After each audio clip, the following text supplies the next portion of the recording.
The Committee on Public Education will come to order. Clerk will call the roll. Chair Buckley. Here. Vice Chair Allen. Present. Allison. Here. Cunningham. Here. Dutton. Harris. Here. Harrison. Hefner. Here. Hinojosa. Here. King. Here. Longoria. Here. Schaefer. Here. Talarico. You have a quorum. All right, a quorum is present. As a reminder, anyone present wishing to testify before the committee, please register at the kiosk located in the hallways behind the hearing rooms. If you require assistance in registering or testifying, please speak with the committee staff. Please be aware that there'll be a time limit of 2 minutes per witness during the public testimony period. Members, before we get started with today's agenda, we have one housekeeping measure related to a previous set of minutes. Chair moves to correct the minutes for the meeting held on March 21st, 2023. Is there objection? Chair hears none, and the motion prevails. Thank you, members, for being here this morning. And with that, we'll get on with our agenda. Ready? Chair lays out House Bill 2808 and recognizes Representative Van Dever to explain the bill. Thank you, Mr. Chairman, members. Appreciate the opportunity to lay out House Bill 2808. This bill actually originates from a problem that was encountered in my district by a couple of schools. They were notified on August 15th that they were rated A. That rating was made public and it was celebrated in the district. And then they were notified on December 2nd that the rating had been changed to a not rated, data under review. And you can imagine the angst that caused in the district. And it was because TEA thought they saw an anomaly in the data. Given the high level of pressure put on districts to achieve the high ratings, you can imagine the stress and concern this caused for the local school districts. Finally, on February 9th, 2023, almost 6 months after the release of the original rating, the district received an all-clear letter from TEA. You know, I'm concerned that we do not realize that the simple click of a keyboard in the Travis building can create total panic in a school district in Northeast Texas. But that's what happened. So HB 2808 is really quite simple. After TEA releases final ratings, the rating cannot be changed. Mr. Chairman, I'll be happy to answer any questions. All right, members, any questions for Representative Van Dever? All right, Representative Hinojosa. Can it change for the better? I'm sorry? Can they change for the better? Right, there's an appeal process. I suppose that's possible, but I mean, they had an A rating, and so, you know, So is this there was nowhere to go but down right? for them. Yeah. I just want to make sure that if there's a mistake and they were rated too low, that They still have the opportunity to review the data, but once they release the final data, then it's set. okay. I mean, I don't think this would keep a school from being able to appeal and go through that normal Okay. process. Thank you. All right, members, any other questions? All right, Representative Schaefer. Just to follow up on what she's saying, so if it was truly a clerical error that might actually, a correction of that error would be in the school's favor, is there a way to put that language in your bill, or are we tying our hands to? I'm certainly, yeah, I'm certainly happy to put that language in the bill because I don't think any of us want to lock a school into a rating that's lower than they deserve. And again, I don't think this bill does that, but we can put belts and suspenders in, definitely, to prevent that. All right, members, any other questions? Seeing none, we'll proceed with testimony. Chair calls Chris Bradshaw. Thank you for allowing me to be here and testify. We show you registered as Chris Bradshaw on behalf of Maud ISD and yourself, and you'll be testifying for the bill. Is that correct? Yes, sir. All right, you may begin. All right. My name is Chris Bradshaw. I'm the superintendent of Maud ISD, and I'm certainly here to testify on behalf of Maud and also for the TREA, Texas Rural Educators Association.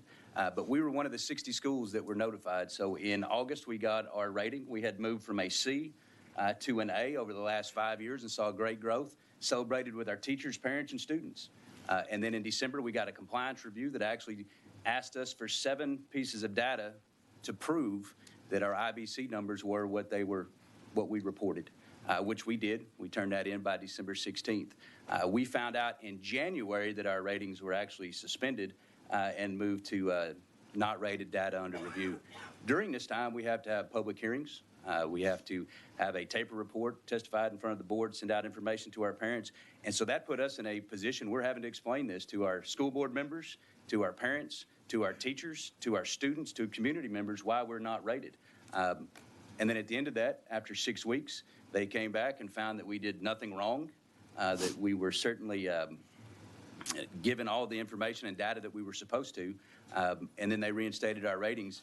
We were told that on February 9th, and it actually didn't go public for almost another week, and then we were able to have our public hearings. But it certainly put us in a predicament with our community, one that we had worked very hard to build trust with, that again, now they're looking at us and feel like that we're not maybe being honest with them since TEA changed our rating.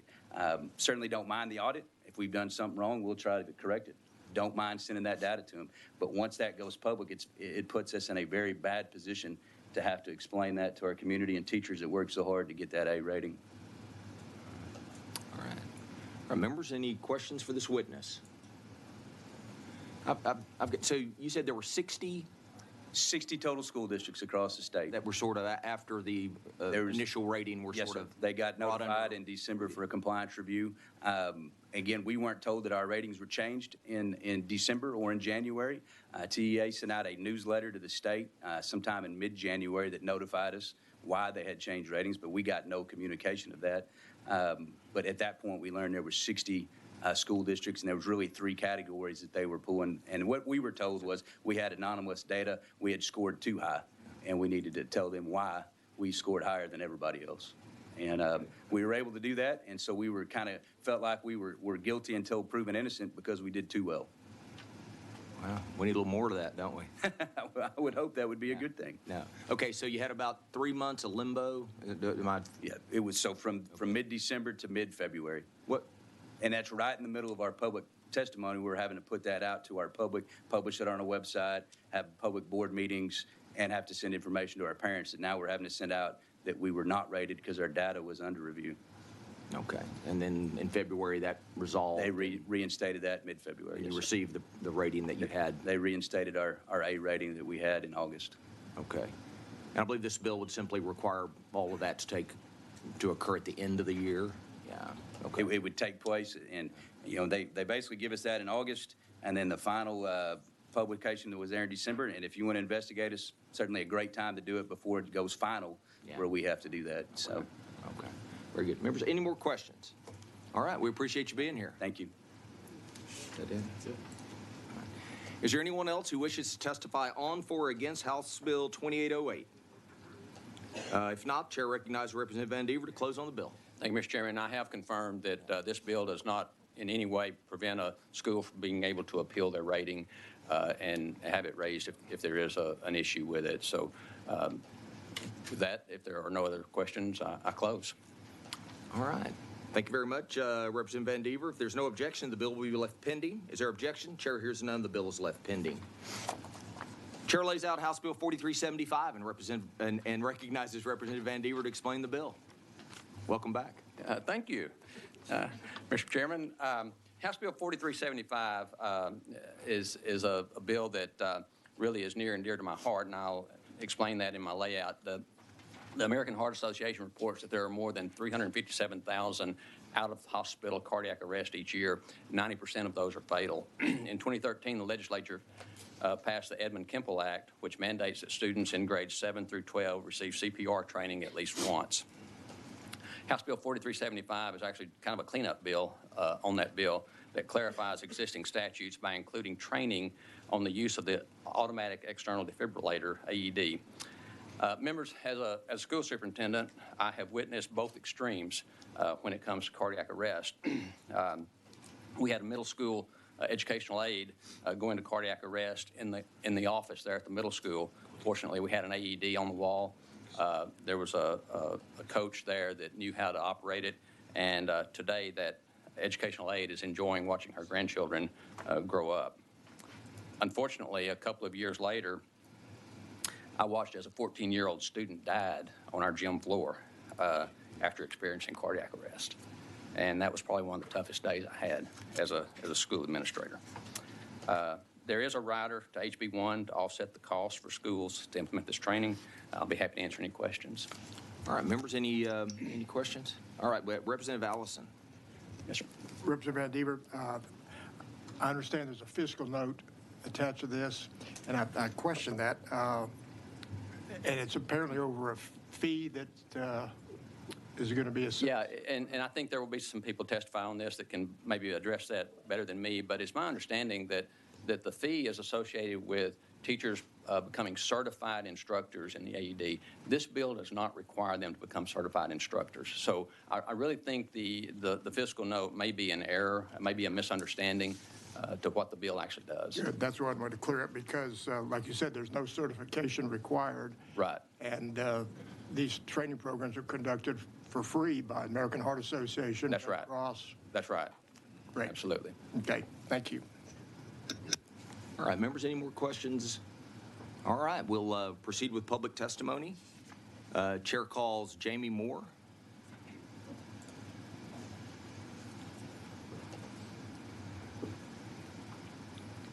Okay. We show you registered as Jamie Moore on behalf of the American Heart Association and Christus Health and yourself, That is and you'll be correct. testifying for the bill. Is that correct? That is correct. All right, thanks for being here. Thank you for having me. So my grandson said, do not be afraid. So this is not my normal routine. I'm a registered nurse for 21 years. I spent 10 years in the emergency room, and I've spent the last of my tenure as a cardiovascular center of excellence director and a heart attack coordinator. So what I'm going to share with you today is a little bit of my story, share with you my story, my why, and what has inspired me to support the House Bill 3475. And you should not be afraid of my story. So here it is. ER night shift, another EMS call with lights and sirens. ER, this is Medic 15 with a 5-minute ETA. We are coming in with an adult male in cardiac arrest. Patient has been down for approximately 30 minutes, found unresponsive, and the neighbor began CPR approximately 10 minutes after he was found. We have been unable to obtain a pulse, and ROSC was unsuccessful. Unfortunately, this is not an uncommon scene for the emergency room staff. As he said, approximately 357,000 years of out-of-hospital arrest annually, and only 1 out of 10 of those survive. We see many children come in, many adults come in. This family was completely heartbroken, and as a ER nurse, you're wondering, what could I have done differently in this situation to help? And what we found out when we researched and spoke with the family is these teenagers were afraid to do CPR, and they were afraid to use an AED that they actually had available to them. And so they lost their father. And so we took that on as a personal quest. I spent the next year teaching 50,000 students how to do CPR and use the AED, and was recognized by the American College of Cardiology as one of the early heart attack care people of the year, which is great. But right now, we're trying to figure out how can we get those efforts nationwide. Our young athletes are experiencing cardiac arrest every 3 days. Every 3 days. Over 7,000 people, young people with cardiac arrest each year. And this current opioid crisis that we're going through, the overdose and the epidemic that's causing lethal dysrhythmias, this is where our AEDs could also take place and help. We need to act now, invest in our children, provide them the tools and the knowledge they need to be successful inside the classroom and outside the classroom. So I ask you to do not be afraid and also to support the House Bill 4375. All right. Thank you, members. Any questions for this witness? All right. You did a great job. All right. Thanks for Don't be afraid. thanks for being here. And to your point, I do agree on the funding piece. And I tell you, I don't think that it's going to make that much difference if we can just get them educated. All right. Thank you very much. Thank you. All right. Is there anyone else who wishes to testify on, for, or against House Bill 4375? All right. If not, Chair recognizes Representative Van Deaver to close on the bill. Thank you, Mr. Chairman. I close. All right. Thank you for being here. Thank you. All right. If there's no objection, the bill will be left pending. Is there objection? Chair hears none. The bill is left pending. Chair lays out House Bill 2120 and recognizes Representative Bell to explain the bill. Thank you, Mr. Chairman and members. Appreciate the opportunity to lay out House Bill 2120. Mr. Chairman, I believe there's substitute. Hold on just one second. Yeah, here it is. All right, Chair lays out committee substitute. Thank you, Mr. Chairman. Section 1603.358 of the Occupations Code currently requires that a barber or cosmetology school with a retail establishment on the same premises be separated by a permanent wall. Public schools are increasingly working to expand opportunities for students to gain practical career experience through innovative educational programs. HB 2120 is substituted, creates an exemption allowing public schools and a retail establishment on the same campus to blend hands-on training with more standard coursework. House Bill 2120 allows a high school that holds a license as a barbering and cosmetology school to also obtain a license for an establishment on the same campus without separating two spaces by a permanent wall as required by the current occupations code, and to hire barbers and cosmetologists to work in the joint space. The committee substitute for House Bill 2120 preserves the existing statute by removing the exemptions that are unnecessary to allow an establishment to exist on the same campus. House Bill 2120 will ensure that students can focus on their coursework while receiving valuable exposure to professional settings. Thank you, Mr. Chairman and members, for your consideration. Glad to answer any questions, and we do have a resource witness in attendance from TDLR. All right, members, any questions for Representative Bell? All right, seeing no questions, we'll proceed with testimony. Chair calls Mary Lowe. And I would respectfully request ability to close. Okay. Chair calls. Could you come up, please, and make that announcement into the microphone? Okay. So the chair calls Mary Lowe. Should lay it out. Okay. We show you registered. We show you registered as Mary Lowe on behalf of Families Engaged in Yourself, and you're wanting to remove your. I mean, I'll be happy to just affirm that I'm in favor of the bill. How's that? Well, I mean, whatever you want. Hold up. I just want to get the record straight. It's neutral. Okay, we show you registered as Mary Lowe on behalf of Families Engaged in Yourself, testifying neutral on the bill. Is that correct? That is correct. Okay. All right. I have nothing to say. All right. All right. Thank you. All right. Chair calls Kate Dunphy.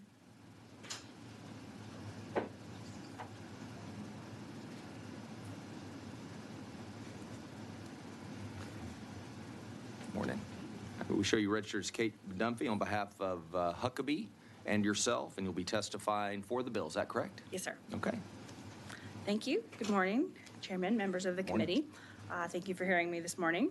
My name is Kate Dunphy. I'm a licensed architect with Huckabee. I'm currently working in Forney ISD and have been since 2016. I'm the architect of record for the Opportunity Central, which is the innovative career and tech facility being built in Forney right now. I'm here today to speak about the facility and cost impacts of the current occupations code language that Mr. Bell just referenced, and how the proposed amendment is of great benefit, not just to public secondary students, but also to taxpayers.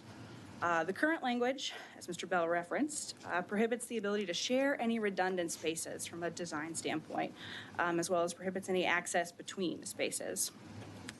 This means when a district intends to leverage the experience of licensed professionals, we must designate separate entry points, separate areas for hair wash stations, separate restroom facilities, additional storage spaces.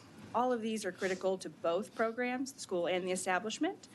And then estimate equal up to about 800 square feet in a standard setting, which that can be used as a general high school classroom. With construction costs only going up, this is an inefficient use of taxpayer dollars when we can share some of these spaces. And then the spaces, particularly with plumbing, are significantly more expensive than those without. In closing, I think there's a valuable distinction that we can make between a privately funded post-secondary barber or cosmetology school and one that is funded by taxpayers to support public secondary students interested in pursuing a career in this industry. Thank you. All right, members, any questions for this, excuse me, for this witness? All right, appreciate you being here. Thank you. Chair calls Robin Pierce.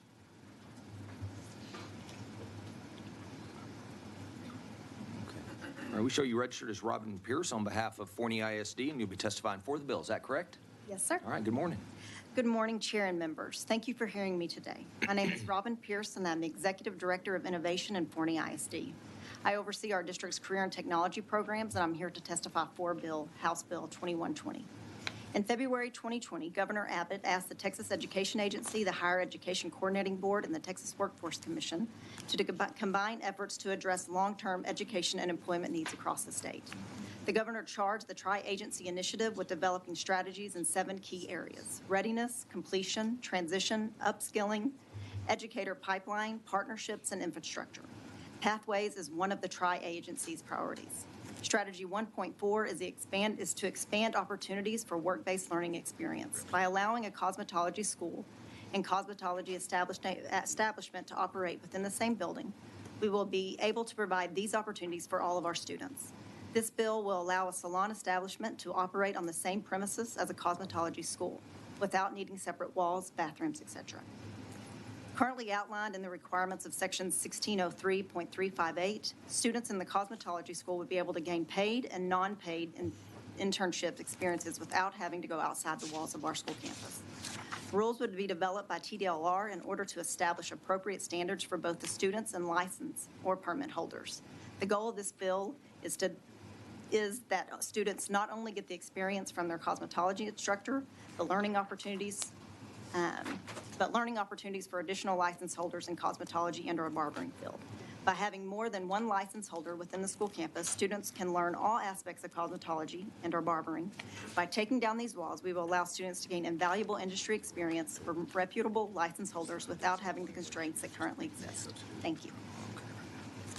All right, members, any questions for this witness? All right, thank you very much for being here. Thank you. Chair calls Meredith Bowman.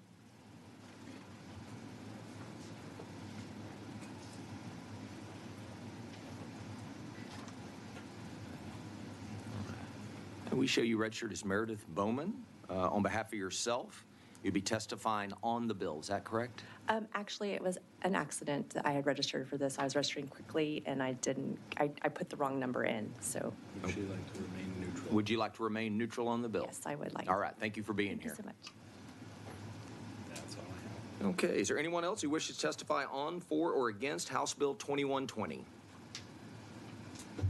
All right, seeing none, the chair recognizes Representative Bell to close on the bill. Thank you, Mr. Chairman. I close. All right. Committee substitute is withdrawn. If there's no objection, the bill will be left pending. Is there objection? Chair hears none. The bill is left pending. Chair lays out House Bill 3315 and recognizes Representative Bell to explain the bill. Chair offers a committee substitute. Thank you, Mr. Chairman. Members, appreciate the opportunity to lay out another bill today. Chapter 26 of the Parental Bill of Rights requires the school board to adopt a grievance procedure to address each complaint the board receives concerning violation of a guaranteed right. Parents have expressed the need for an equitable process to ensure that their complaints are addressed. Many independent school districts use model policies provided by council prioritizing protecting the district. While these policies do not necessarily violate a parent's rights, they are not written to ensure parent grievances are considered in a timely manner. Additionally, the state currently has no codified method of how appeals are to be processed.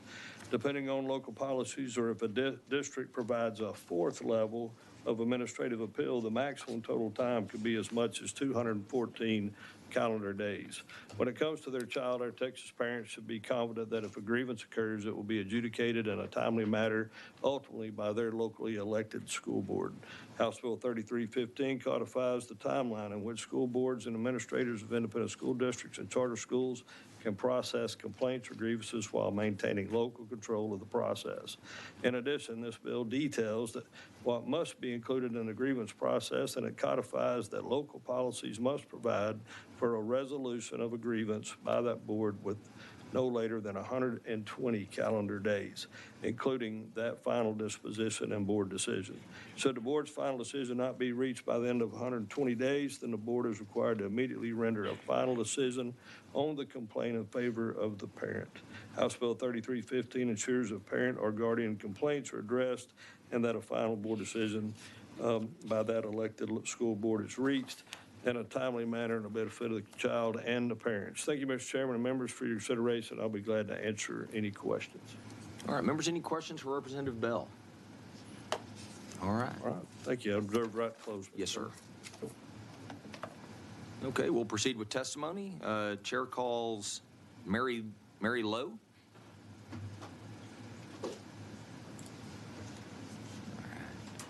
All right. We show you registered as Mary Lowe on behalf of families engaged in yourself and be testifying on the bill. Is that correct? Yes, thank you. You may begin. So over the course of the past 2 years, I've probably represented parents in over 300 grievances. And so grievances are super, super important to us. And throughout the building, there's a lot of activity around the grievances. And I'm here to ask this committee to really hold strong, to strengthen the process. It is the process of which we've been able to create transparency of what's going on in the school district. And it's also the vehicle that we use to teach parents how to stand up for themselves and to claim those parents' rights, which are in Chapter 26 of the Education Code. The issues that we have with most grievances is not the timing. I greatly appreciate Representative Bell's bill, and I hope that it passes. I would like for you to go a little bit further as a committee, to go a little bit further with this. We do need an ombudsman. I tell everybody who does a grievance, you're not going to win, because the people who are doing this are going to protect and hide what you're trying to reveal is being done. They're also afraid of punitive consequences. And when we do appeal at the state level, nothing ever happens. So we're asking that you add a stay put. This was recommended by the attorney for the Texas Education Agency at a board meeting. A stay put, or what would be termed legally as a temporary restraining order at the time that the grievance is filed, so that the school has to comply at that very moment. And the other thing that we would like to see happen is for an ombudsman that exists outside of an agency, a state agency that's connected to the school administration. The other thing is, this is only something that's available in the public sector. It's not available in the charter schools. So when I get a phone call from a parent in a charter school, I can't do anything for them. So is that the 2-minute mark? It's 2 minutes. Yes, ma'am. Thank you. All right, members, any questions for this witness? All right, thank you very much for being here. Chair calls Terry Chumchul.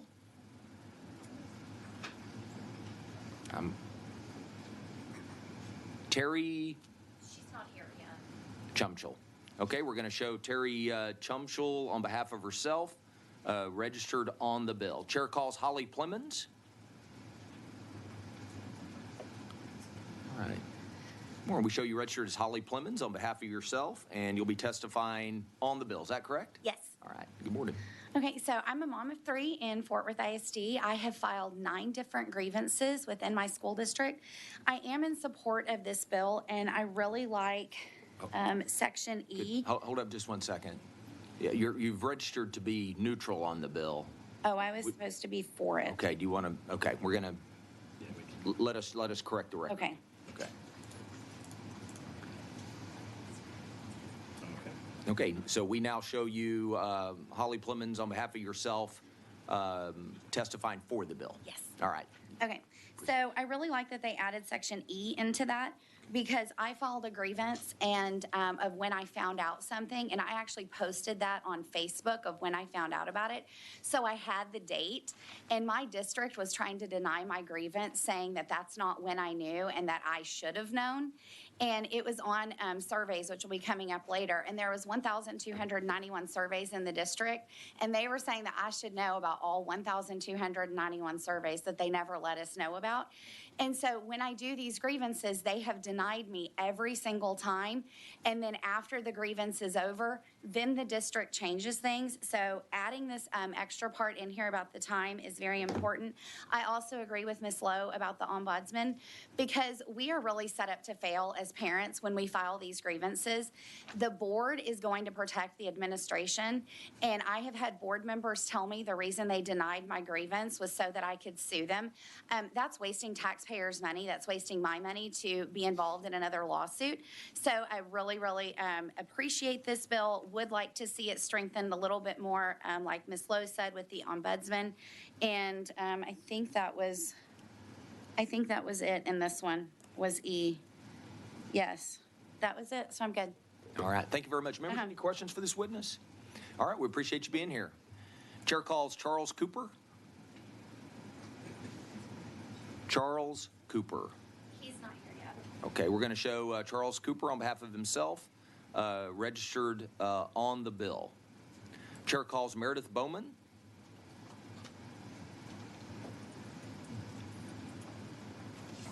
We show you registered as Meredith Bowman on behalf of yourself, and you'll be testifying on the bill. Is that correct? Yes. All right.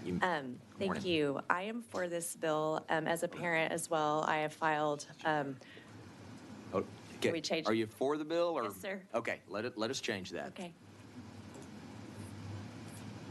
All right. It's my first time to testify. That's okay. You're good. This happens all the time. Not a problem.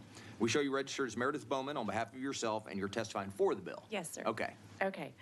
So I am a parent. I'm also a teacher, and I was not aware of all the things as going forward with the grievance process. I support this bill and the time frame. As Ms. Plemons also stated, I filed a grievance, and we are set up for failure because the attorneys that represent the district are for the district, not really to help the parents. And what was decided, we ended up they told us that we were going to be not doing the thing, and then they ended up doing it for my child, and I had to file a second grievance and had to go from the first grievance from October to May. Second one went from June to December. So the time frame is I do like that. I was also told that I had not filed in time, that they didn't want to hear my grievance because I had not filed in time, but I was not aware until a specific time when my daughter told me it was happening. I do also like a little bit of addition to that because, like I said, having an outside attorney on that hearing would be very helpful instead of having the actual attorney that represents the district listening to the grievances, because they do have something to gain from that because they are being paid by the district. We as parents represent ourselves typically in those circumstances. So, but I am for the bill, and I do appreciate the time that was put into that, just like a little more strengthened. So. All right. Members, any questions for this witness? All right. We appreciate you being here. Chair calls Deborah Simmons.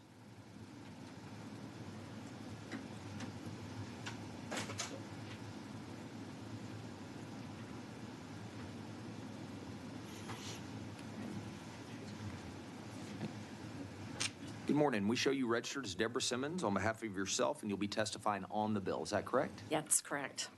My name is Deborah Simmons, and I am testifying on HB 3315. In 2017, I testified at the State Board of Education explaining how Texas school districts were violating Texas Education Code all over Texas. The members of the board were perplexed due to their lack of jurisdiction, asking us if we had filed grievances and suggesting that we contact legislators to change the laws. The laws weren't the problems. The districts were violating the law. So my question always is, who is holding the districts accountable for compliance? And basically they were saying that I should be doing that and I should file grievances at the school district if I find the school district violating law. So I have a couple of comments on this bill. It appears to remove the timeliness technicality for the parent. What about the district? I filed a grievance this past August. I was contacted by the district that perhaps we could set something up, and then all of a sudden they didn't want to hear from me. They escalated me from level 1, level 2 to level 3. I ended up not in front of them until December. And that seems to be fine with them because they don't have any deadlines in this. I do.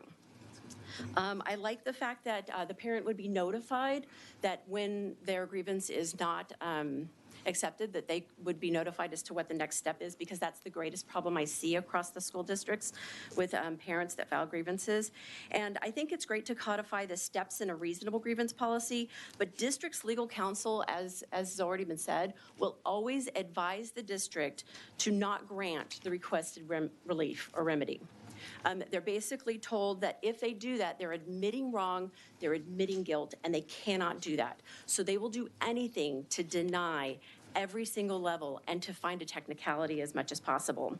Again, what about the compliance to laws? Who holds the district accountable to those laws? If I can file a grievance in my school district and do that, what am I supposed to do now that my kids are not in the schools and they've graduated? One of my biggest concerns about this is that this actually limits and kicks me out of the grievance process as a citizen.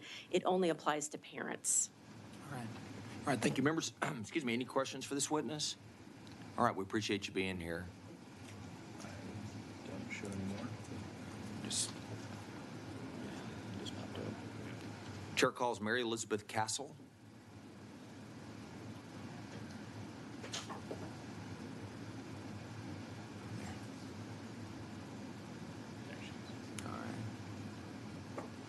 Good morning. We show you registered as Mary Elizabeth Castle on behalf of Texas Values, testifying for the bill. Is that correct? Yes, sir. All right. Good morning, Chairman Buckley and members of the committee. My name is Mary Elizabeth Castle, and I'm Director of Government Relations for Texas Values Action. My testimony is very brief, but the process of grievances has been a great concern for our organization, as many parents have come to us with advice and assistance on the grievance process. The president of our organization is an attorney and has represented different parents in this grievance process, and we have seen several problems. For one, we've seen issues with the clarity of the process, whether or not parents understand what happens at each step. We've seen also denial of opportunity for a hearing, which we understand is the third tier of the grievance process, but sometimes this is denied without any explanation. We very much appreciate Representative Bell bringing this bill to address the grievance process and are willing to work with the committee on any legislation that can address clearing up the concerns parents have and making sure that it is very transparent about what happens at each process, whether or not a parent gets a hearing, and who will be representing them in the hearing and who will be representing the school district as well. With that, I testify in favor of this bill. Thank you. All right, thank you. Members, any questions for this witness? All right, we appreciate you being here. Is there anyone else who wishes to testify on, for, or against House Bill 3315? If not, Chair recognizes Representative Bell to close on the bill. Thank you, Mr. Chair and members. As you've heard, this is a parental rights bill, and concerning parental complaints, student grievances, it puts a backstop that requires the school board to opine in 120 days, a reasonable length of time. You've heard testimony that it can take 6 months. And so once that occurs, if a parent doesn't agree with that decision, it's appealable to the TEA, and they get to have the final say on the matter. If they don't, the local school board does delay and doesn't make a decision in 120 days, then it's automatically in favor of the parent or the grievance that's filed. With that, I'll be glad to answer any other questions. If not, I'd appreciate your favorable consideration of this piece of legislation, and I close. Thank you for your time, Chairman. All right, thank you, Representative Bell. Committee substitute is withdrawn. If there's no objection, the bill will be left pending. Is there objection? Chair hears none. The bill is left pending.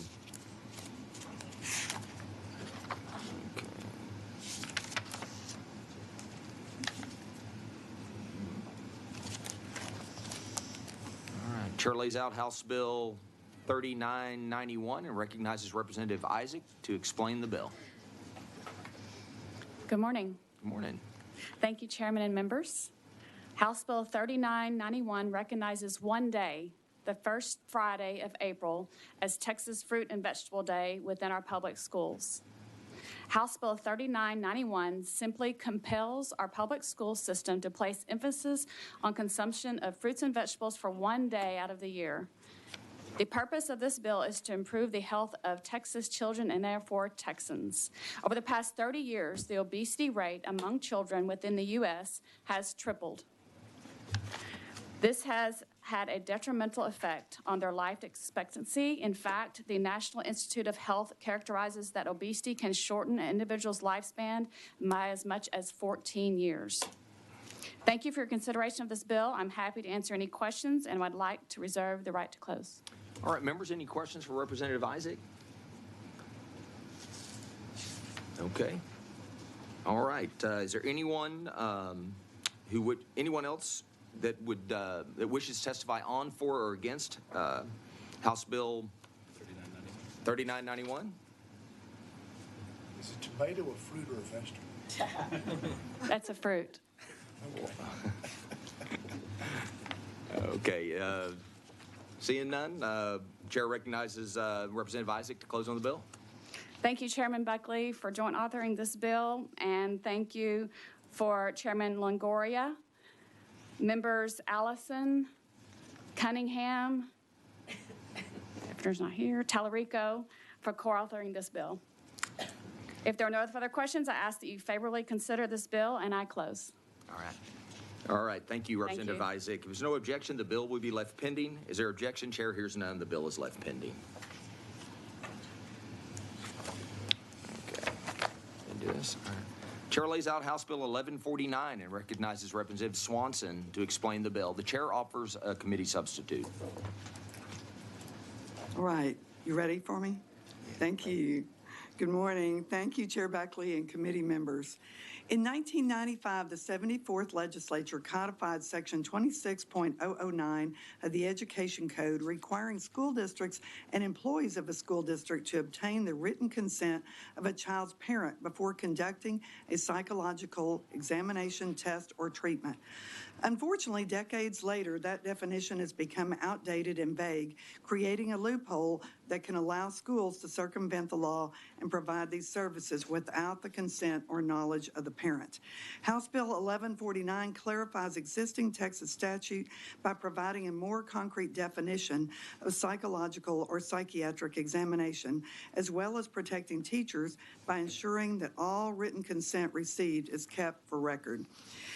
This legislation includes a definition of psychological or psychiatric consent that conforms with the federal definition of those activities under the protection of pupil, it's called Protection of Pupil Rights Amendment, PPRA, with minor changes made to properly embed the statute in Texas law. Just want to say unbelievably that here the federal law is protecting parents and students more than Texas law, and unless we get this fixed. The Protection of Pupil Rights Amendment was codified in 1978 under President Carter in conjunction with the more commonly known Family Educational Rights and Privacy Act, known as FERPA, and sought to codify certain rights of parents and protect students from the collection of personal information without explicit consent. House Bill 1149 updates Chapter 26 of the Education Code by codifying the federal definition of psychological or psychiatric examination at the state level. The legislation further clarifies within the definition that parental consent applies to any activity that may constitute such an exam, regardless of how it is presented in the classroom.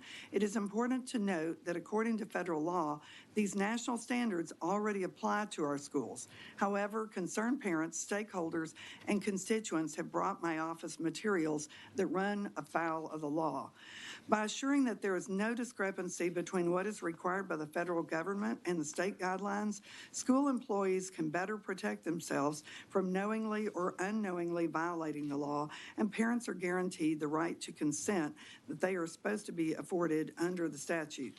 The committee substitute presented before the committee is a result of numerous discussions with stakeholders on this critical issue and clarifies, similar to federal guidelines, that contractors with school districts must also obtain written parental consent, as well as protect school employees by requiring the district to keep a copy of all written parental consent received in the student's file. Following feedback from stakeholders, my office is preparing a new committee substitute to specify that a check-in is not intended to include school district employees verbally inquiring about the general well-being of a child. This change is to make sure that there's no ambiguity in the code when determining parental consent. It is also important to note that under Chapter 26, there are exceptions if the test is necessary for a student with special needs or special education. The expanded definition of those activities under House Bill 1149 does not remove this exemption or create any conflict with needed flexibility for special education professionals to assist students. Thank you, Chair Buckley and members of this committee. I'm happy to answer any questions you may have, but I also have brought a witness who can testify more more to the specifics of the definition. I respectfully request time to close. All right, thank you. Members, any questions for Representative Swanson, Representative Talarico? Thank you, Mr. Chairman. Thank you, Representative Swanson. Thank you. And I completely agree with you. I wanted to make sure parents consent to having their child receive any kind of psychological or psychiatric examination. I do have some questions on the definition, and maybe these are better for the witness, so let me know. But I'm just curious. Well, you mentioned that the substitute I have in front of me is pretty broad, and I just want to make sure, when I was a middle school teacher, I checked in with my students pretty regularly throughout the day to see how they're feeling, because middle schoolers, their feelings change minute to minute, right? So I just want to make sure those things aren't included. You mentioned language that would exempt simple check-ins between a teacher and a student. Is that in the substitute? Not in this sub. Got it. It is in the one that we're drawing up. Got it. Okay. And what I love about the legislative process is you think you write the perfect bill, but then everybody comes and tells you need to make this tweak, and they're good tweaks. So we absolutely need to do that, and that's in the coming committee sub. Got it. Okay, so that's not in the bill we have in front of us, but it will be coming to us. Correct. Okay, that's all I had. I did want to know more about what changes were made to that federal definition, but that may be better for your witness. I do think that'd be better for the witnesses. Okay. Right. Okay. Thank you, Representative. Thank you. Thank you, Chairman. All right, members, any other questions? All right, thank you, Representative Swanson. We'll reserve your right to close, and we'll move on with invited testimony. Chair calls Lee Spiller. Okay. We show you registered as Lee Spiller on behalf of Citizens Commission on Human Rights, testifying for the bill. Is that correct? Sir. Yes, sir. All right. Thank you. My name is Lee Spiller, and I'm with the Citizens Commission on Human Rights. And I think I'm that witness that's supposed to have the answers. The difference between that federal definition and what's in the bill is that the federal bill had an exception for things that were directly related to academic instruction. But as things are now, we're starting to insert all sorts of self-assessments, screeners, things like that into health instructional materials and other materials. Some of those things are pretty intrusive, and parents really ought to be saying grace over that too. For example, our new high school health textbook has numerous self-assessments for stress, a mental health self-checkup that the student is supposed to discuss with their doctor or a trusted adult. We think the parent that needs to be driving the train on that. So what has happened, in 2019, when Senate Bill 11 was being debated, one thing became really clear to us, and that was that parents didn't know their rights. So we started a speaking tour about parental rights. And as we did this, parents started bringing surveys, questionnaires, things like that, and it just, more and more people showed up with examples of this. And it's clear that you've got this federal rule that supplies a definition, but apparently people don't know it, even on the school side. So that's why this bill is necessary. And I'll give you an example. There's an app called Rhythm that's used in a number of school districts, particularly in North Texas, but now we're seeing it other places. It's emoji-based. It assesses mental, emotional, energy, physical, and social. And then based on what the child has answered, then it supplies an activity to remedy whatever was found. We heard about it first in the Dallas Morning News. It was being used in Louisville ISD. And they said it had triggered alerts. And the company's website called it a biopsychosocial assessment. So we're like, okay, what's the consent for that? And the consent was the general consent for that parent's child to access the school's tech resources. And I wish it was just isolated to that school district. This year we got a complaint from a mom who had opted out of surveys and things like that, and yet her 6-year-old daughter had been subjected to Rhythm.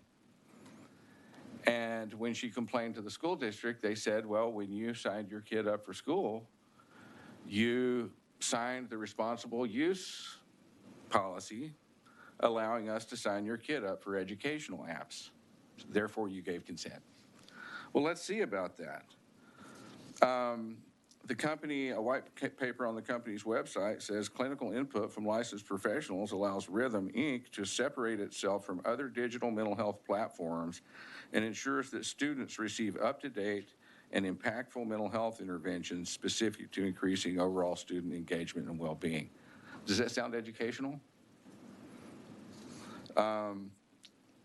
Their Twitter page also gives them something similar, where is it? You'll see it in the written. But the point is, you have an app that pretty much presents itself as a mental health app. Parents should give consent for that. It should be specific consent for that. You've got surveys. You'll hear about that from other witnesses. Your question about check-ins, really legit. The problem is we're dealing with changing definitions, right? And that's why we need a descriptive definition that points out, hey, if you're doing this systematic thing that's assessing attitudes, behaviors, feelings, that's psychological assessment. If you're trying to remedy those, you need to get parental consent. It's just that simple.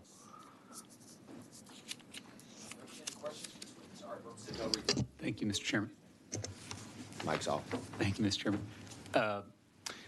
Yeah, same with the comments I made to Representative Swanson. Completely agree about making sure parents are giving consent for real examinations or these apps. I'm not familiar with the app you brought up, but sounds like a problem that can be addressed. My concern, as with a lot of legislation that comes forward, is we're trying to solve a particular problem, but we write a definition that's so broad it's going to sweep in a lot of things that we don't have a problem with. And so I just want to ask about this definition, and if you don't have the answer, that's okay, but if we could find the answer, is what federal rule is this being based on? I know Representative Swanson mentioned the Protection of Pupil Rights Amendment. It's not something I'm familiar with, but just curious about, because the definition I'm looking at in the current committee sub at the bottom of page 1 feels really broad, because it's defining psychological and psychiatric examination or test as a method designed to elicit information regarding an attitude, a habit, a trait, an opinion, a belief, a feeling, or mental health, or a condition that thought to lead to a mental health disorder. Some of that feels right, but some of that feels like could include a lot of things. So I feel more comfortable we were tying to something in federal law, and if we're changing, I'd like to know what changes are. Yeah, so I believe that's 34 CFR 98.4, and what the rule says is psychiatric or psychological examination or test means a method of obtaining information, including a group activity, that is not directly related to academic instruction and that is designed to elicit information about attitudes, habits, traits, opinions, beliefs, or feelings. Okay. All right, that's the federal rule. And as you'll hear from other witnesses, it became really clear to us that we needed to be more descriptive than that. But that's the key part, the way I read the bill, that's the key part of it. The other one is just such as. And so the carve out, are you familiar with what that language will look like? I know it's not something we have in front of us yet. I've seen it, and we should probably get together offline because I don't know how it's going to turn out in the end. But, it's essentially trying to make sure that a teacher inquiring into the general well-being of a student is not covered under this. We want teachers to be concerned. Yes, sure. Right? I mean, that's common sense. Yeah, and there's no way for a teacher to do their job if they're not doing that. I think when I was growing up, teachers did it without having to ask. They paid attention to their students, and decent human beings care about kids. That's right. And it just comes down to that. That's right, and that's why I want to make sure if you're an educator and you recognize that a kid's acting strange, or they're quieter than they usually are, or they seem angry, that teacher's still allowed to check in with that kid and see what's going on, right? Yeah. Because we can't Ask what's proceed. going on, and right. 1-800-CALL-MOM. I mean, it's that simple. Get in touch with the parents. Yeah, and because we want to, if you're going to proceed with academics that day, sometimes a kid, especially in middle school, maybe having an issue, and you got to kind of have that check-in to make sure we can go on with the day's lessons. So. Yeah, and I think, a general question, are you ready to learn? Are you okay? What's going on, man? Okay. I mean, we're not trying to prohibit that at right. all. And I'm not, because when I did that with one of my students, I didn't have a psychological examination or a psychiatric examination. I was just checking in to make sure they're doing all right that day. Right. You're going, hey, what up? Okay. You know what I mean? Okay. And so the intent is not for us to get rid of those general check. Right. The hopefully teachers, if they're noticing that kind of stuff more than once or twice, they'll contact parents, because that way everybody's in the loop. Thank you, Mr. Chairman. Thank you. And I left examples. I didn't want to print out. Hold up. I want to ask Oh, you. yes, sir. Okay, so I have the Rhythm website here. They have a little daily check-in thing here, and this is I've heard about these, never looked into it much. Yep. So provides an opportunity for students and staff to reflect on how they're feeling. In under 1 minute, our emoji-based check-in tool helps students to build awareness, 5 key areas of wellness. Based on their answers, our algorithm presents each student with a short activity to teach them essential life skills or get them ready to learn. To me, that goes against what we're just talking about, and I agree with Representative Tallarico. You know, the human element, common sense, dealing with kids and how they're feeling is preferable to another algorithm that's driving decision making, like all of social media is for most kids these days. Yes. And so, any examples of what the feedback is, what the activity that this algorithm prescribes? They used to have videos on their website, and I hadn't got that far yet. I'll do that later. But I don't really know all the activities. I probably should have figured out how to capture those way back when. Okay. All right. Any more questions? All right. We appreciate you being here. Thank you. And like I say, I left examples of some of the things we've seen, and I didn't want to have to print y'all all out a bunch of pages.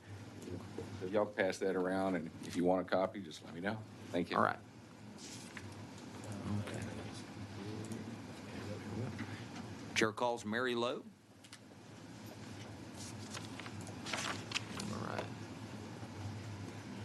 All right, we show you registered as Mary Lowe on behalf of families engaged in yourself, testifying for the bill. Is that correct? That's correct. All right. First of all, thank you for the language in this bill and for codifying PPRA into family code. I was one of the parents or one of the people who were out confronting school districts on the surveys and the data collection, specifically of Rhythm. It definitely is an issue. And you ask about the consequence. One of the consequences CPS is called. A child 3 times, I'm hungry, because that's one of the little emojis for these little first and second graders. And the 3rd time in a row that the child is hungry, CPS is called to do a welfare check in the home. So they're fairly intrusive. And then I would like to go to line 19, where it does talk about the definition and it talks about feelings and attitudes. One of the big problems that we see is that TEACS Chapter 120 was added this last session due to SB 123, and it literally allows the government to ask about values and opinions and ideas and feelings. And so I see, and we would like for Chapter 120 to go away. We think it's unconstitutional. So I see some justification at the local level, because there's a lot of covertness that's occurring in our schools because they want this longitudinal data. Often they're paid for the data that they're collecting from these apps, Rhythm, Panorama, that are doing the psychosocial and emotional evaluations. And so we would love to see you go a little bit further and give us a consequence when they violate Chapter 26, because this all is in Chapter 26. So we'd like to see a consequence, because we can go to the school districts and say, you're violating this parent's FERPA right or their PPRA, and they don't care. There's no consequence. So they literally don't care. And then, as Mr. Spiller said, the permission is really critical, because the schools are embedding the permission. So I think this is a good start. All right, thank you. Members, any questions for this witness? All right, we appreciate you being here. Chair calls Michael Belsick. Michael Belsick. Okay, we're going to show Michael Belsick on behalf of himself, registered for the bill. Chair calls Holly Plemons. All right, we show you registered as Holly Plemons on behalf of yourself, testifying for the bill. Is that correct? Yes. And did you want me to answer the question that you asked Mr. Spiller about what videos before I got started? Why don't you do your testimony, and I'll ask you the question. Okay. So my name's Holly Clemens. I am from Fort Worth, and I am for HB 1149. What I brought with me here is my grievances on surveys that were given to my children without my consent. Some of these surveys have asked my children how many times they've done cocaine, how many times they've done heroin, how many people they have had sex with, what were the gender of all of the people that they have had sex with, and they never had my consent. As Mr. Spiller said, the acceptable use policy is what some of the school districts use. And in Fort Worth ISD, they did not have an acceptable use policy. They are currently still giving that CDC survey in Fort Worth ISD and in Houston ISD. Those are the only two in the state of Texas that are giving that survey. And it asks those sex and coke and heroin questions. And they are not requiring consent in Fort Worth ISD. So if a parent doesn't see the form come through, their kid's going to get survey. So we really do need this language because I have used 26.009 in 6 of my grievances, and all of them were denied because they said that 26.009 did not cover survey, check-in, screening, or lesson, which the addition to the addition with HB 1149 does. And I've also been told that I should have known about these surveys, and so that's another reason they denied my grievance. And they don't notify parents about these surveys. One of the surveys that was given in Fort Worth ISD was put up on the website on Saturday, and then it was administered on Monday. So parents had no time to opt out, no robocalls, no emails, nothing like that happened. And they're also giving this information to vendors and saying it's an educational purpose. They're actually selling and sharing that data without parents' permission. I do not want the CDC to know if my children have participated in illegal behavior, and so I'm in a support of 1149. All right, thank you very much. Back to the question. So the activities, my question was, what are the activities that is prescribed by the So it'll be a short little video, and Rhythm is pops up on your phone? on their Chromebooks or their iPads or their MacBooks. So there's only 5 questions. What's it like in your head today? How's your energy today? How do you feel today? How does your body feel today? How's your social life going today? And one of the videos that comes up, it's sand and it's a ball, like the Zen gardens that you put the little rake in. And so very trans-like of watching that, and it's about social justice issues. And so I don't know how those 5 questions leads a child to then need to watch something about social justice issues. They're very, very weird little videos. It's a complete waste of time for all of our kids, and they're giving Rhythm surveys as young as kindergarten and putting them in front of a device to ask these questions. And in the Rhythm contract, it specifically states that you must get parental consent. The school districts aren't doing it. 6 grievances, and they denied me and gaslit me and said I was wrong, even though I'm absolutely reading in the contract where it says, if we Rhythm find out school district doesn't have consent, that we will destroy the data and we'll give the parent an affidavit. I've been asking for that affidavit since May of 2022, and I'm still waiting, and the district's not giving it to me. All right, thank you. Members, any more questions? All right, we appreciate you being here. Thank you. Chair calls Meredith Bowman. We show you register as Meredith Bowman on behalf of yourself, testifying for the bill. Is that right? Yes, sir. Okay. Okay, I am a teacher, 20 plus years, and a parent of a 22-year-old and an 18-year-old. I will just let you know that teachers don't even actually know if children have had parent consent or not to this. These surveys, these psychological and mental behavior exams are going to 3rd graders on up. There are the check-ins with Rhythm with kindergartners. They're doing them in all kinds of classes. I'm in an elementary school, and I do not do these, but there are PE teachers in Fort Worth ISD that actually have their students do these on their Chromebooks before they start PE. Parents don't ever get to see the actual data that is collected on their children either. It's also connected to their entire We have what's called branching minds in Fort Worth ISD, so everything is put into that data system. So it's got their academics, it's got math, science, reading, writing, all that, but it also has their behavior information on a daily basis. When I did my survey, I filed my grievance on the surveys for my daughter, and the attorney that represented the district actually told me there was no harm done to my daughter, even though after she was asked to do the circuit survey, she didn't even tell me that it was happening because she didn't want to be embarrassed. There is harm going on doing these surveys. Our children are being exposed to so many things, and parents need to know what's going on. I am in support of this, this bill. And I think that's All right.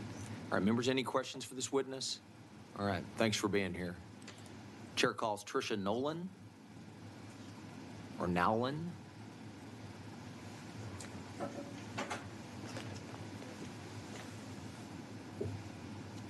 Hi, good morning. Did I get it right? Is it Nolan or Nowlin? It is Nowlin, but you Nowlin. can say Nolan, which most people do. Now I'm going to say Nowlin. Okay. We show you registered as Tricia Nowlin on behalf of yourself, testifying for the bill. Is that correct? That's correct. All right. Bear with me here.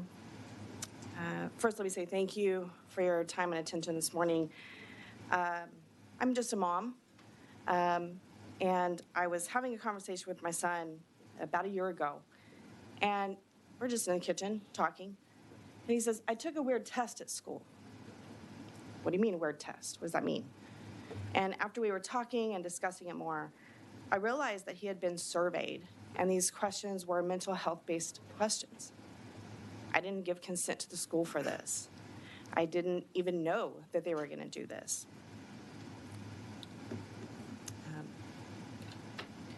I talked with the school. I kept trying to get him taken out and opted out of this.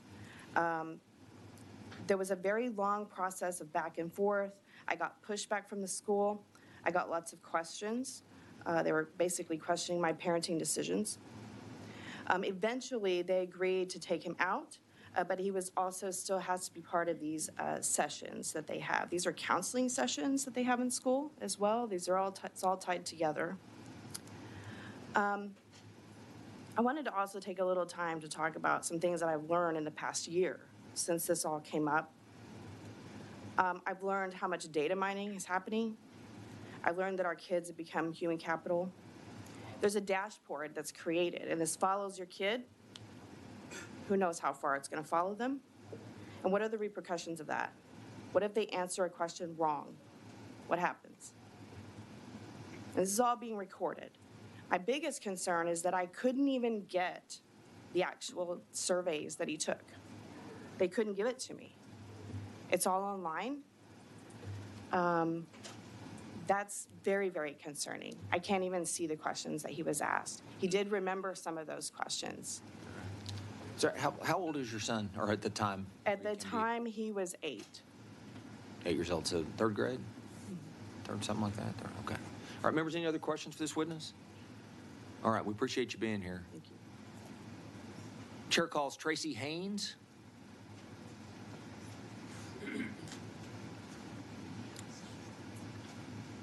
And we'll have Judy Powell, Shannon Hoffman, and Kristen Woodruff that'll be following. We show you registered as Tracy Haynes on behalf of yourself, and you'll be testifying for the bill. Is that correct? Yes, thank you. Thank you for, I appreciate the opportunity to support HB 1149 relating to requiring parental consent for psychological or psychiatric examination, testing, or treatment conducted by a school district employee. This bill seeks to protect children's God-given right to their privacy and prioritizes our primary parental authority over the government's or any third-party vendor profiting off of our children's data. Data is being extracted and collected from our children by third-party vendors like Panorama. My school district of Victoria, Texas is allowed to violate our children's private information by collecting data through intrusive surveys under the guise of campus climate. Elementary students are forced to participate in community circles, even when parents have clearly said no. Our children are being asked about their beliefs, values, attitudes, habits, and exposed to all sorts of intrusive questions and dark content in schools. Behavioral scorecards are being created on every child, and our parents don't know this is happening. Is this laying the groundwork for a social credit score? Our schools are gaslighting us, focused on opt-in or opt-out notices. For this to even be happening is unacceptable and unconstitutional. We do not send our children to school to be psychologically tested, probed, or surveyed. We send them to school to be educated, not evaluated about their emotions or mental health, hidden in surveys, curriculum, or methodology like social emotional learning. The government should not be psychologically profiling students, period. This especially preys on those children without engaged parents. I think this bill is important and a good step in the right direction, but let's be clear. Parents' rights and our children's rights come from God, not government. This is a sacred right which no man should be allowed to infringe upon. Thank you. All right, members, any questions for this witness? All right, we appreciate you being here. Chair calls Judy Powell. Okay. All right, we show you registered as Judy Powell on behalf of the Parent Guidance Center and testifying for the bill. Is that correct? Yes, sir, that's All right, correct. thank you. Hi, my name is Judy Powell, and I'm Communications Director and co-founder of Parent Guidance Center. I help parents involved in the child welfare system. I don't often come before public ed, so nice to meet all of you. This bill could actually be the single most important bill of the session for parents whose children attend public school. Lately, schools have been asking for forgiveness and not permission as it relates to mental health screening and services being provided by schools. And so this bill kind of flips that narrative and ensures that there's consent on the front end. And if any of the plethora of legislation that some of you and then in other committees that I've testified before passes relating to mental health, this bill becomes even more and more important. And it could be the only tool in a parent's toolbox that they have left to protect their fundamental right to direct the upbringing and education of their children. Parents are assumed to be the best caretakers of their children unless proven unfit. So ensuring that written informed consent is acquired and documented, as the bill purports to do, before any screening or services is extremely important. Parental rights don't stop at the school gate. Parents need to be given the opportunity to consent or decline, because consent isn't the process of saying yes, it's also the process of saying no in some instances, each step of the way, and this bill ensures that. Schools are providing more and more services outside the scope of general education of our children, and as this expansion continues with some of the other bills that you've seen before you throughout the session, it is imperative. You can't consent to things you don't know about, and so blanket consent that I think Mr. Spiller kind of explained is not good enough. We need consent every step of the way, and it needs to be informed. And as more contractors enter schools, adding the word contractor in this bill in the committee sub is really important, because it's not going to be just principals and teachers and those kind of people that kind of understand that process. It's going to be other people coming in that parents don't even know about. And so I hear people saying, well, what about people, am I done? Yeah, just oh, okay. Wrap up your thought. I hear about people saying, well, what about parents? That's the common question that I get as Parent Guidance Center. What about the parents that don't participate and they're not, Well, schools are the #1 reporter to CPS. So if you have a problem that's truly abuse and neglect and rises to that level, schools clearly have shown that they have no problem reporting to CPS. I'd like to kind of answer Representative Tallarico's question about the attaboy questions, the difference between that, like saying, how are you doing, and that kind of thing. When you meet a kid in a hallway or they're walking into your classroom and you're like, oh, how are you doing? And you see them acting a little differently. The difference is that a teacher just reaching out and talking to them is different than going and putting that into a database, putting it into their dashboard, logging what they were thinking, logging what they said. So this bill is not going to stop that normal kind of just exchange of teachers checking in on children. All right, members, any questions for this witness? All right, we thank you for being here. Thank you. Chair calls Shannon Hoffman. All right. right, we show you registered as Shannon Hoffman on behalf of the Hogg Foundation for Mental Health, testifying on the bill. Is that correct? Yes. Good morning, members. My name is Shannon Hoffman, and I'm with the Hogg Foundation for Mental Health, and I will be testifying on House Bill 1149. There's been some questions about the federal statute, and just did want to clarify that these definitions are similar found in 34 CFR Part 98. However, those definitions are applicable to research or experimentation programs or projects that are designed to explore or develop new or unproven teaching methods or techniques. Further, these definitions are applicable if the primary purpose of the exam, test, or treatment is to reveal one or more of the following of that list in the written testimony. The original version of House Bill 1149 appears to be applying a very specific, narrow need for much broader school-wide practices that could negatively affect student-teacher relationships and schools' ability to support their students. The Hogg Foundation and myself as a parent value parental involvement and appreciate the sentiment of parental inclusion and the need for schools to obtain written parental consent. Parental involvement, even perceived from the child, is a protective factor for youth's mental health. The ability to administer these types of critical exams, tests, and treatment are already outlined through existing scope of practice rules for certain licensed mental health professionals working in and alongside schools. However, the current language would have unintended consequences as written. These definitions are not accurate and are broad, which would impact and impede a teacher or other school's employees' ability to respond to a child's needs, behaviors, or identify an early need. The current definition prohibits any school personnel from inquiring about a student's attitude, habit, trait, opinion, belief, or feeling. From our interpretation, just the simple question of asking how a student is feeling would fall under the definition as a method designed to elicit information regarding a feeling. House Bill 1149 could have the unintended consequence of teachers and other school employees from having empathetic and caring conversations with their students. I look forward to seeing the new committee sub with the language that has been discussed, and I'm happy to answer any questions. All right, members, any questions for this witness? All right, we appreciate you being here. Chair calls Kristen Woodruff. Okay. All right, we show you registered as Kristen Woodruff on behalf of yourself and testifying for the bill. Is that correct? That's correct. All right, thank you. Hi, again, my name is Kristen Woodruff. I have 2 children currently in the Texas public school system, one in kindergarten and one in the 3rd grade. And I'm here to show my support for this bill. I personally have struggled with social emotional learning curriculum that I've encountered that my children are learning in school. And this bill gives us back our parental rights to insist on pure academic instruction for our children without distractions, which is what I've encountered. So just one example of these distractions, because you probably want to know what's happening in the classroom from the parents, is that my daughter in kindergarten does circle time every morning. This is part of their SEL curriculum, where they sit on the rug in the classroom and they each announce their emotion or their feeling for the day, and they have to state to the class why they are feeling this way as part of this curriculum. My daughter has started to feel sad. And she says that she's never told me before that she's sad. By the way, this is not a sad child. And she says she's not sure why, but she's just basically copying the emotions that she's hearing about from the other kids in her class or the emotions that are being suggested to her. These kids are confused. They're in kindergarten. This type of thing has no place in a kinder classroom or in any classroom as far as I'm concerned.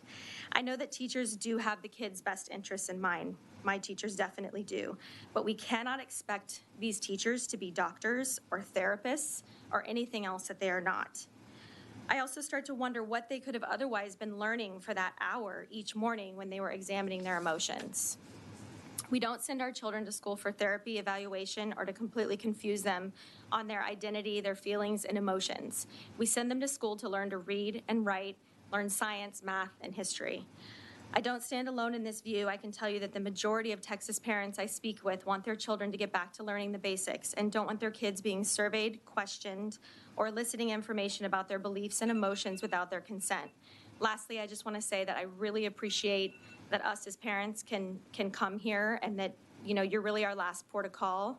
So we're really fortunate to have lawmakers and a government in Texas that values our parental rights. All right. Thank you very so much. much. Members, any questions for this witness? All right, we appreciate you being here. Thank you very much.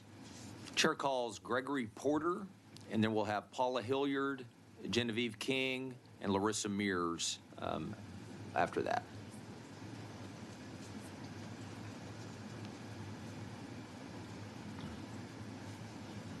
Okay, we show you registered as Gregory Porter on behalf of Texas for Liberty and yourself, and you'll be testifying for the bill. Is that correct? Yes, sir. Okay. Thank you, Chairman. Thank you, committee members. Some excellent testimony today. I've actually been enlightened by it, and I appreciate all the parents here. You might or might not have heard, but in Washington, there's been a bill that's been passed that allows children to be taken away from families that don't surrender their children to gender modification treatment. So we're in a time right now where parental rights are under assault in a way that I think most of us could never have imagined.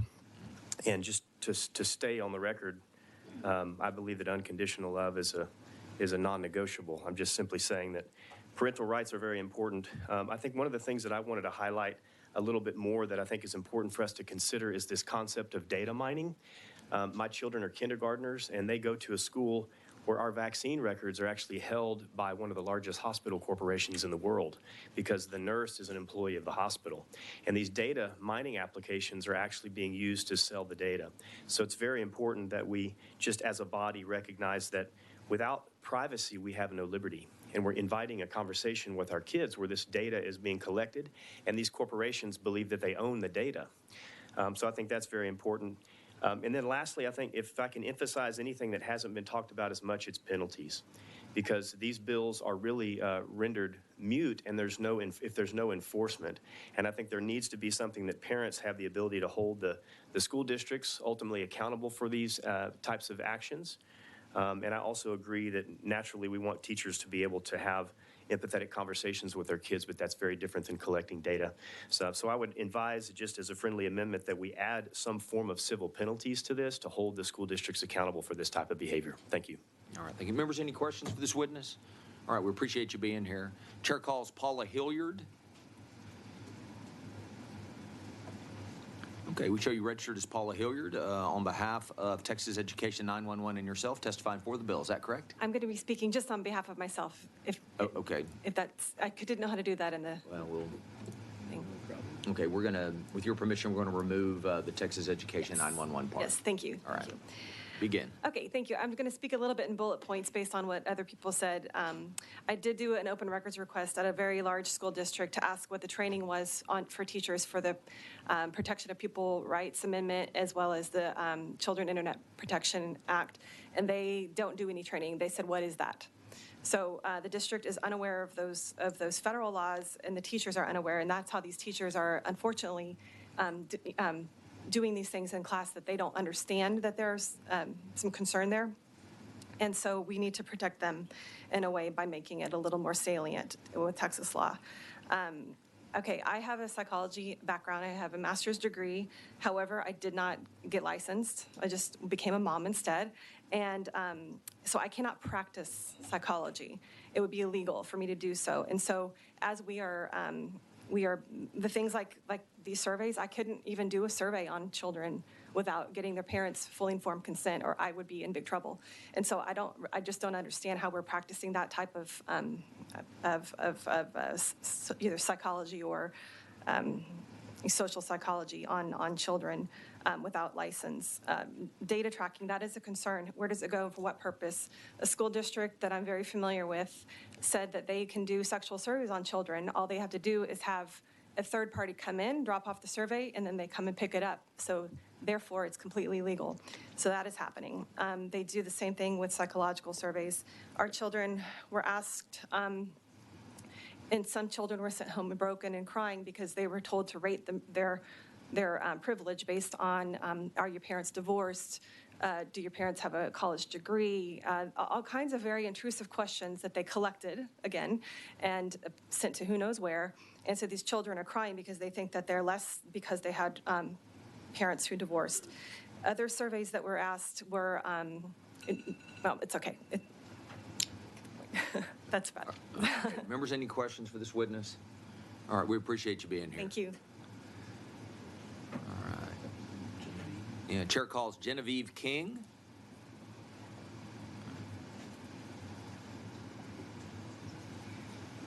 All right, we show you registered as Genevieve King on behalf of yourself, and you'll be testifying for the bill. Is that correct? That's correct. All right.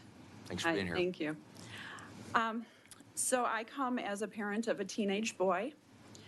I just wanted to tell a little bit of my personal story because I think it reflects very well on this. I was a student in the Detroit Public Schools for the vast majority of my time, wanted to be a doctor, and came from a very broken home with domestic violence and substance abuse. And one of the things that I've heard here that I very much concur with is that school is a place for intellectual pursuit, for children to have a safe place to go and learn and improve themselves. That's what it was for me, and I did get to medical school and become a family practice physician. I want to speak a little bit about what doing these sorts of things does in that setting. Putting a child in school where they're supposed to be learning math and reading and improving themselves and giving themselves the tools to rise above whatever they're experiencing in life is so important. And what focusing on these things like drugs and sex and alcohol and unsafe things, it brings all of that in and gets in the way of the actual education that our schools are supposed to be delivering. I finished school, went to California, practiced for many years, made the decision to come to Texas in 2021. And the reasons for that were individual rights, parental freedom, a strong economy, so many more things, you know, and seeing these crossing of boundaries and mixing of psychological and psychiatric things into our public education is harming our children. I think education needs to be driven on outcomes, educational outcomes, and the evidence on these programs in schools harming our children, I think it needs to be looked into. All right. Thank you. All right, thank you. Members, any questions for this witness? All right, thank you, Dr. King. Appreciate you being here. Chair calls Larissa Mears. Okay. We show you registered as Larissa Mears on behalf of yourself, testifying for the bill. Is that correct? Correct. Yes, thank you, sir. In the first week of school, my daughter received an emotional assessment embedded in an English language arts lesson. This was in spite of the fact that I opted her out of such assessments. What the principal said. She was asked to write her thoughts out in complete sentences, which is absolutely related to the ELA curriculum. The questions were also a way to get to know my child and see how he could help her if she is struggling. What a psychologist said. By administering a psychological assessment, the teacher was practicing school psychology without a license. I have significant concern with the trend in schools to administer psychological surveys and implement psychological interventions. The social, emotional, physical, and mental health of students is not the responsibility of the school, but of the parents. It is beyond the scope of teachers' expertise to be administering psychological assessments. When they do, it presents an increased risk to the overall well-being of the students. State policy needs to give schools clear direction that parents have a fundamental right to direct the upbringing, education, health, and mental health care of those children, and that this is fundamental right shall not be infringed upon. I would like to add that listening to everyone else, this is Leander ISD. This is something probably minimum compared to what other parents have testified on, but my concern is that Leander ISD is going in the direction to these other school districts and are looking into programs to ask our child in every single class, how are you feeling, and have these surveys. So I highly support this definition, and I just want to thank y'all so much. Thank you. Members, any questions for this witness? All right, we appreciate you being here. Thank you. Chair calls Brian Mares, or probably. All right. How do you pronounce your last name? Mares. Mares. Yeah. We show you registered as Brian Mares on behalf of National Association of Social Workers Texas, testifying against the bill. Is that correct? Yes, that is correct, Chair Buckley. Good morning, Chair Buckley and fellow committee members. My name, like I said, is Brian Mares, Government Relations Director with the National Association of Social Workers Texas, and we're here in opposition to this bill. And listening to a lot of, previous witness testimony, I want to debunk some aspects of it, but also we do believe that, having parental engagement and consent is critical and important in some of these interactions that we have with our students.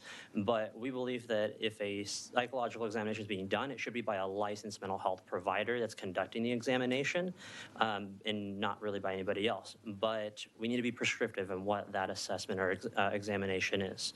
Now, I don't want to conflate what has been said by other witnesses around national surveys and data collection with what is in this bill. If the author would like to include that as part of it, I think that's completely up to Representative Swanson. But this is, just to be clear, this is not about data, and this is more on the assessments and conducting examinations of students in the classroom. So I also want to mention that I used to work in child welfare, and this bill really makes it difficult for teachers to be able, which are mandated reporters, to assess whether or not they can call in a child abuse or neglect case with sufficient evidence to be able to say, hey, how are things going at home? And just generally checking on the well-being of the child in order to make that call as a mandated reporter. So that is one concern that we also have around it, and also any other tragic events that happen within the community or nationally. Students are going to respond to these things. It's normal. But how do we ensure that we're identifying any concerning behaviors or risks around mental health by properly referring them to professionals within the school, such as a school social worker? A teacher would not be able to ask, hey, that check-in that I think Representative Talrico had mentioned, hey, how are you doing today? Are you feeling sad, upset? And it really also kind of counters some of the other legislation we've seen that tries to identify some of these students early on so we can get them those mental health services prior to any kind of any crisis happening. All right, members, any questions? Representative Schaefer. Yes. Are there any of these mental health issues or behavioral issues that you believe the school should be communicating with the student without the parent's knowledge? I'm having trouble understanding your question. If the student is having a certain mental issue or behavioral issue, or should the parent be notified in all cases? The parent should, I think it's really dependent on the type of assessment that we're asking a student. Again, there's a difference between the well-being check and, again, any kind of behavior that's being exhibited that does require a licensed mental health provider to attend to. Okay, can you give me an example where the parent should not be notified? I cannot right now, but I can provide you with some examples, some anecdotes, and others, if you'd like. Members, any more questions? I have one. Do you consider the app-based products in the schools to be a psychological test? I'm honestly not very familiar with them. That's the first time I had mentioned it when one of the previous witnesses had brought it up and you were looking through it. So I can't really answer that question. Okay. So, okay, well, it sounds like they're pretty broad, it's widespread in our schools in Texas, it appears. I'm going to find out more about back home for sure.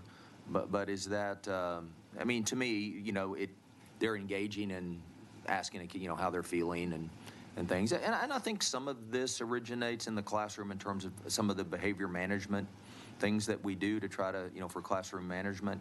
But I'm just, in the field that you represent, to me, it looked, so you're not sure whether that would be classified as a psychological. Through the app? Yeah. It prescribes a therapy, if you will, through an algorithm. It sounds like it. Yeah, it again sounds like this is all information that I'm learning for the first time as far as this app goes, so I'd have to look into that a little bit more. So I'm really unsure on how to answer that question at this time. Yeah. Yeah. But if I may, I'd like to respond to Representative Schaefer's question. Sure. I think I apologize for not mentioning this before, but as I said in my testimony, that one instance where I think that a teacher should intervene is, again, that mandated reporter side, making sure that things are okay at home if we're concerned maybe a student is behaving just slightly differently lately, or there is a bruise, some kind of indicator that maybe something happened home, maybe it was an accident, to be able to assess again whether they should be calling in to statewide intake for any kind of intervention that's needed. But I know that there are also other laws around parental consent in interviewing students as well. So, but that would be one instance. Okay, all right, thank you. Members, any more questions? All right, appreciate you being here. Thank you so much. Chair calls Aileen Blakowski.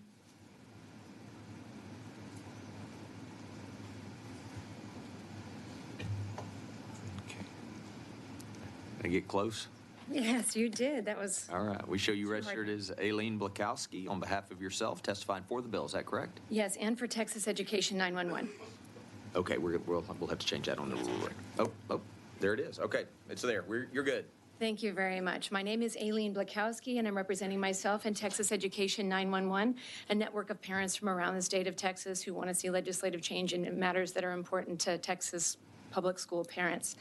I want to share with you my own son's experience with some of these check-ins, even when they're not an app and even when it's not Rhythm and Panorama. These surveys are showing up everywhere. I am a mother of 6 children, by the way. 3 of them are here in school in Texas. Moved from California and expected a little bit more freedom. And this is an area where we desperately need the broader definitions that are laid out in this bill. Because when I tell you about this survey, you'll understand that they come in all forms, shapes, and sizes. My son receives a daily check-in in math class, sophomore math class. This is in Texas, where 59% of 4th graders meet or master grade level. That means they could get 67% of the questions correct and still be considered meeting grade level. 38% of 8th graders in my district meet or master grade level math. We don't have 10 minutes of math to give up to daily check-in surveys. Based on my background in marketing and survey design, these are the worst designed surveys. They've been hand-created by someone in the district. And if you read the survey questions and looked at the scaling, it's terrible. It is not adequate to get any pertinent information that would be helpful. And if that's not enough, the American Psychological Association published recently this study which says, after decades of research, science is no better able to predict suicidal behaviors, whether you give them poorly worded surveys or not. We're not actually getting anything out of these assessment tools that are meant to predict whether our children are going to have mental health problems. The survey my son got in Spanish class in January include 4 domains. The domains of the survey were his heart, his soul, his mind, and his strength. Last time I checked, Holy Scripture said that all those things belong to the Lord, not to the school district. I would be happy to explain to you what's happened because of my grievance and how the school district is now targeting my son with some special questions about his mental wellness through coaches and other staff members because I gave my opt-out. They did not honor it, and now they're poking around to see if he's okay at home through other means. All right. Members, any questions for this witness? All right, we appreciate you being here. Thank you, sir. Chair calls Rhonda Hurst.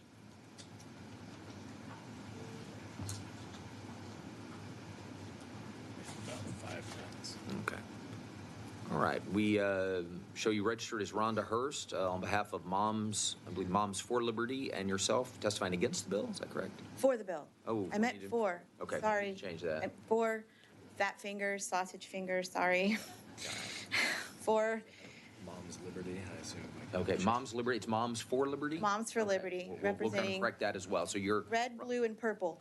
Rhonda Hurst on behalf of Moms for Liberty and yourself testifying for the bill. Yes, sir. Okay, you may begin. Louisville ISD used the Rhythm app. These apps can only be accessed during school hours on the school network, so parents didn't even know they existed. Rhythm cleaned up their marketing, but their training videos call it a biopsychosocial assessment. This is used in drug addiction treatment to rewire the brain. These apps data mine our children for profit by companies that support social credit scores. PIRs were done for the surveys and data collection on their students, and they had proof. The school claimed the students never used the app. If a student answered the question wrong 3 days in a row, CPS was contacted. They asked teenage boys if they were hungry at 11:15. Lunch was at 11:30. CPS was called. Once this came to light, the school told the parents they could opt out. They told teachers to utilize CPS on students that opt out if they have any doubt the students' well-being. Teachers in every subject, math, Spanish, etc., 40% of their time is spent doing surveys and assessments. You wonder why half the 8th graders in Louisville ISD are not on grade level, but miraculously, Louisville graduates 95% of their students. Parents have the God-given right to raise their children. Schools are to teach academics, period. They are not social welfare groups, medical clinics, or therapy centers. All right, thank you. Members, any questions for this witness? All right, we appreciate you being Thank here. you. Chair calls Ash Hall.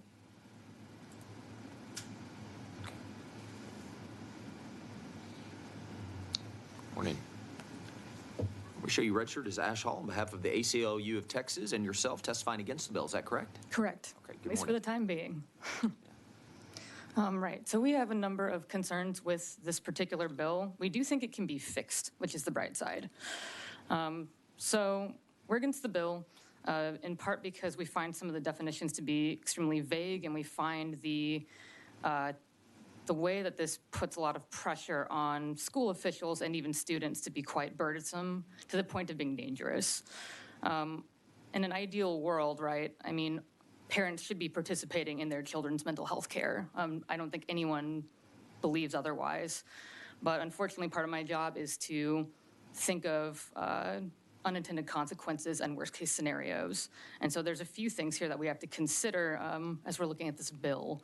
One of them being that this bill would tie the hands of teachers and school mental health professionals in emergencies that call for prioritizing rapid administration of care over parental consent. I think a good example of this would be a panic attack.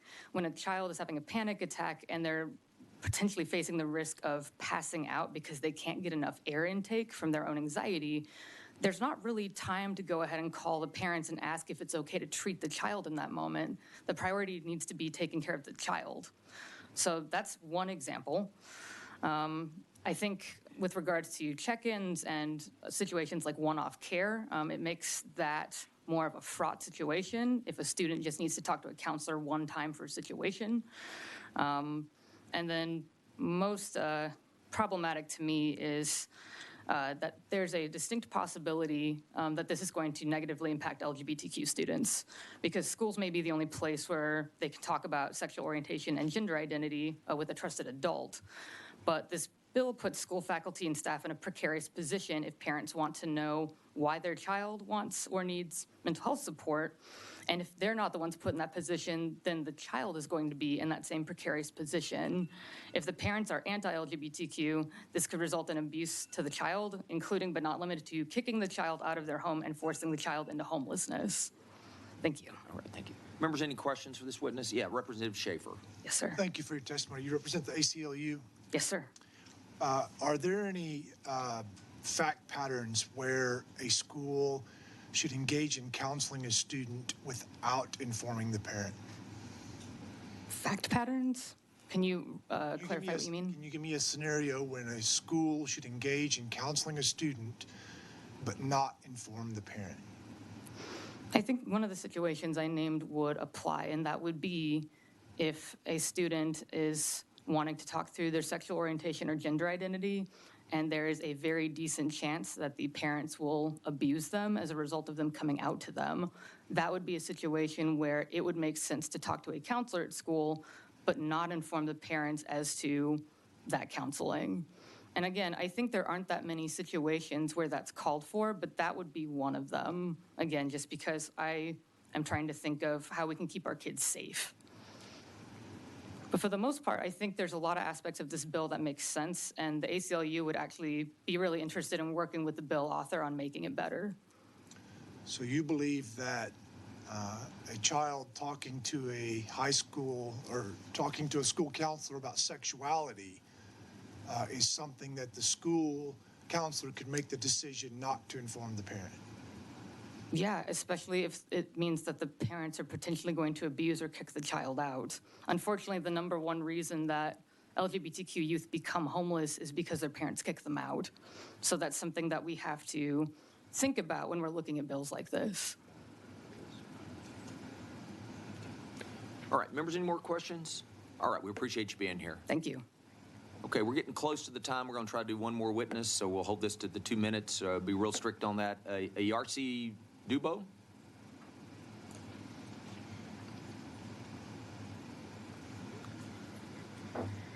We show you registered as ERC Dubo Yes, that's, on behalf of yourself, and you'll be testifying for the bill. Is that correct? that's correct. All right.